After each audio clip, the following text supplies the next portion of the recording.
Le plan de paix de Donald Trump a échoué et aujourd'hui en Thaïlande, le président américain a été brutalement rejeté. La Thaïlande et le Cambodge se sont de nouveau déclaré la guerre. À peine un mois après que Donald Trump se soit vanté devant les caméras d'avoir instauré la paix entre ces pays qui sont en guerre depuis plusieurs décennies. Mais aujourd'hui, le Premier ministre de Thaïlande a déclaré qu'il ne se souvenait d'aucun accord de paix dont Donald Trump ne cesse de parler. Quant au secrétaire d'État américain Marco Rubio, il tente en vain d'appeler les parties à la paix. Finalement, la Thaïlande a mené des frappes aériennes le long de la frontière disputée avec le Cambodge après que les deux parties se sont accusées mutuellement de violer l'accord de cessez-le-feu. On sait déjà qu'il y a des morts et des blessés. Et cela montre une fois de plus que les accords de paix conclus par Donald Trump ne valent en réalité pas grand-chose. En effet, hier encore, je vous parlais du fait que l'accord de paix de Trump échoue également dans la bande de Gaza. Mais il ne veut tout simplement pas le voir, apparemment. Mais dans cet épisode, nous allons tout de même parler de la nouvelle escalade entre la Thaïlande et le Cambodge et de la façon dont cela se corrèle avec les propositions de paix de Trump à l'Ukraine et à la Russie. Je m'appelle Alexei Petchy. Discutons ensemble de ce sujet, mais avant de commencer, je vous demande de vous abonner à cette chaîne, de mettre un like et d'écrire n'importe quel commentaire sous cet épisode. De plus, abonnez-vous à ma chaîne Telegram Petchy News. Le lien est dans la description de la vidéo. Nous y publions des infos en temps réel des réceptions. Donc, récemment, lors d'une interview accordée au journal Politico, Trump a exprimé son opinion sur l'agenda mondial. En parlant des négociations pour mettre fin à la guerre entre la Russie et l'Ukraine, Trump a souligné que la Russie se trouve sans aucun doute dans une position plus forte pour négocier. C'était une citation. Selon lui, l'Europe a mal abordé la question de la guerre entre la Russie et l'Ukraine, et le président ukrainien Volodymyr Zelensky n'a toujours pas lu le plan de paix proposé par les États-Unis. Et ensuite, Trump a déclaré que Zelensky devait accepter quelque chose, et que l'Ukraine a perdu beaucoup de territoires pendant la guerre, ajoutant que c'est déjà un signe de défaite dans la guerre, avec lequel il faut simplement se résigner.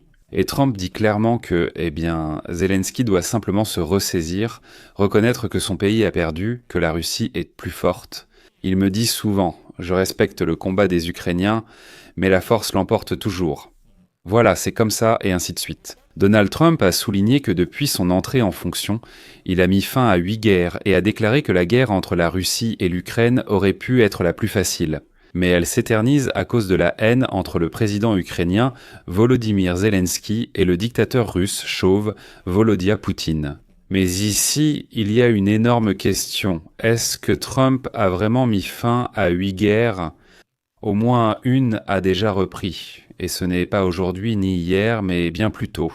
Cela signifie que les accords de Trump ne sont pas pratiques. Et aujourd'hui, le secrétaire d'État américain Marco Rubio a déclaré que la Thaïlande et le Cambodge devaient d'urgence cesser les hostilités et revenir à l'application de l'accord conclu entre eux sous la médiation des États-Unis. Rubio a déclaré que les États-Unis étaient préoccupés par les combats et les victimes le long de la frontière entre le Cambodge et la Thaïlande. Il a souligné que les États-Unis exigent des deux parties qu'elles cessent les combats et reviennent à l'application de l'accord de paix. Les deux parties doivent immédiatement cesser les actions militaires, protéger la population civile et revenir aux mesures de réduction des tensions énoncées dans les accords de Kuala Lumpur. Ici, une question logique se pose. Comment se fait-il que Donald Trump répète qu'il a mis fin à cette guerre alors qu'en réalité, elle continue ? Je souhaite d'abord attirer votre attention sur un autre point. Le Premier ministre thaïlandais Anutin Charnvirakul a déclaré aujourd'hui lors d'une conférence de presse à Bangkok que le Cambodge devait satisfaire à toutes les exigences de la Thaïlande et que ce n'est qu'alors que les hostilités prendraient fin. Il a laissé entendre qu'il se moquait bien des bombes ou des papiers que Donald Trump appelle un accord de paix. Il répond que le Cambodge remplira toutes nos exigences, puis on discutera. C'est alors qu'il est devenu clair que Trump, avec ses paroles creuses, a détruit le respect pour ses propres mots. Plus personne ne les respecte ni ne les craint. Le fait est que lorsque le Premier ministre de Thaïlande a été interrogé aujourd'hui, « Écoutez, et qu'en est-il de l'accord de paix que vous et le dirigeant du Cambodge avez signé en Malaisie avec le président des États-Unis, Donald Trump ?» Le Premier ministre de Thaïlande a répondu. Et d'ailleurs, cette réponse a été assez inattendue. Il a répondu très brièvement, je cite « Écoutez, je ne m'en souviens même plus. Quel accord de paix ? Et là, il faut s'arrêter, c'est un moment très important. En fait, il n'y a jamais vraiment eu d'accord de paix. Et je le répète encore une fois, j'invite toujours mes spectateurs à faire très attention aux définitions et aux termes, surtout lorsqu'il s'agit de diplomatie. Je rappelle que Donald Trump était en Malaisie le 26 octobre, et c'est là, avec les dirigeants de la Thaïlande et du Cambodge, qu'il a signé un certain document qu'il a appelé un accord de paix. Mais lisons attentivement ici les nouvelles du 26 octobre, citation. Les premiers ministres de la Thaïlande et du Cambodge. Anutin Charnvirakul et Un Manet ont signé une déclaration sur la fin du conflit frontalier entre les deux pays lors du sommet de l'Association des Nations de l'Asie du Sud-Est en Malaisie. Cela s'est produit en présence du président des États-Unis, Donald Trump, qui a contribué au règlement pacifique. Les parties se sont engagées à cesser les hostilités et à établir des relations de bon voisinage, selon les termes de l'accord. La Thaïlande a libéré 18 prisonniers de guerre et le Cambodge commencera à retirer l'artillerie lourde de la frontière. Des observateurs malaisiens contrôleront le respect du cessez-le-feu. Voilà comment la nouvelle a été annoncée le 26 octobre, et c'est un excellent exemple de l'importance des formulations et des définitions précises en diplomatie. Le 26 octobre, Donald Trump a présenté une déclaration à la Thaïlande et au Cambodge. Mais qu'est-ce qu'une déclaration ? Et si l'on ouvre simplement n'importe quel manuel de diplomatie, la définition est à peu près la suivante. Une déclaration, c'est une annonce officielle, souvent solennelle, qui proclame les principes, la position ou les intentions d'un État. Ce n'est pas un engagement ni une garantie, mais une intention. En principe, le Cambodge accepte de retirer, la Thaïlande accepte de ne pas attaquer, mais ne garantit rien, et compte agir ainsi. Souvent, il y a une liste séparée par des virgules. Si cela est trop respecté, alors ceci, cela, etc. Le 8 décembre, la Thaïlande a effectué des frappes aériennes près de la frontière disputée avec le Cambodge, après que les deux parties se sont mutuellement accusées de violer l'accord de cessez-le-feu conclu sous la médiation de Donald Trump.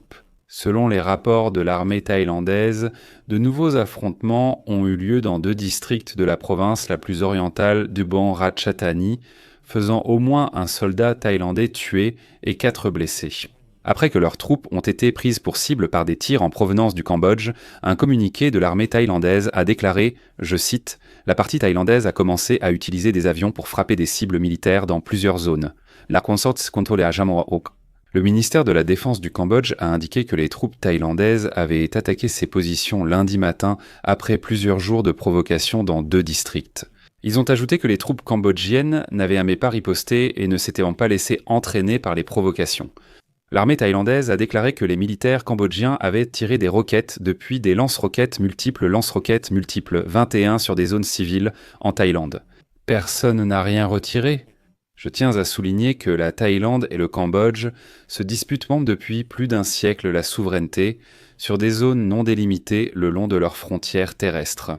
Elle s'étend sur plus de 800 km et cette frontière a été cartographiée pour la première fois en 1907 par la France, à l'époque où le Cambodge était sa colonie. Et malgré les tentatives de règlement pacifique des différends, la tension éclate de temps à autre sous forme d'affrontements armés. Par exemple, en 2011, ils se sont échangés des tirs d'artillerie pendant toute une semaine et en juillet 2025, la guerre a de nouveau repris. Au cours de 5 jours d'échanges de frappes de roquettes et d'artillerie entre les deux pays, au moins 48 personnes ont été tuées et environ 300 000 habitants ont dû être évacués temporairement.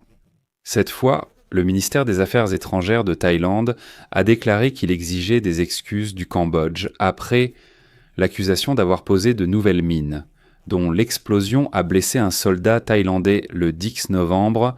Le lendemain, la Thaïlande a annoncé qu'elle suspendait l'accord élargi qui avait été signé seulement 2 semaines auparavant sous Donald Trump. Au Cambodge, on affirme que les troupes thaïlandaises ont ouvert le feu le 12 novembre près d'un village frontalier contesté, faisant un mort et 3 blessés.